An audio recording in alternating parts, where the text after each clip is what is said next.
Hi ನಮಸ್ತೆ ಕರ್ನಾಟಕ. ನಾವಿವತ್ತು ದೇವರ ಬೆಟ್ಟಕ್ಕೆ ಬಂದಿದ್ದೀವಿ. ಸಕಲೇಶಪುರ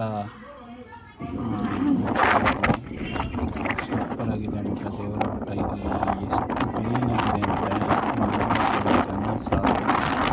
ಆ ಮೋಡಗಳು, ಆ ಬೆಟ್ಟಗಳು, ಆ ದೇವರ ಬೆಟ್ಟ ಅಂತ ಹೆಸರು ಇಟ್ಟಿರೋದೇ ಸೂಪರ್.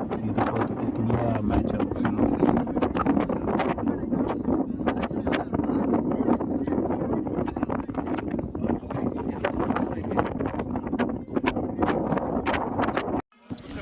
ಭೂಲೋಕದ ಸ್ವರ್ಗ ಅಂತಲೇ ಹೇಳ್ಬೋದು ಇದನ್ನ. ಬೇರೆ ಸಿಟಿಲೆಲ್ಲ ಇರೋ ಟೆನ್ಷನ್ನು, ನಮಗೆ ಅಲ್ಲಿರೋ ವರ್ಕ್ ಪ್ರೆಷರು, ಅದಕ್ಕೆಲ್ಲ ಒಂದೇ ಒಂದು ಮದ್ದು ಅಂದರೆ ಇಂಥ ಪ್ಲೇಸ್ಗಳು ತುಂಬ ಫ್ರೀ ಆಗುತ್ತೆ. ದೇವರ ಬೆಟ್ಟ ನೋಡಿ ಮತ್ತು ನೀವು ವಿಸಿಟ್ ಮಾಡಿ, ಮತ್ತು ಬೇರೆ ಪ್ಲೇಸಲ್ಲಿ ಸಿಗುವ. ಬಾಯ್.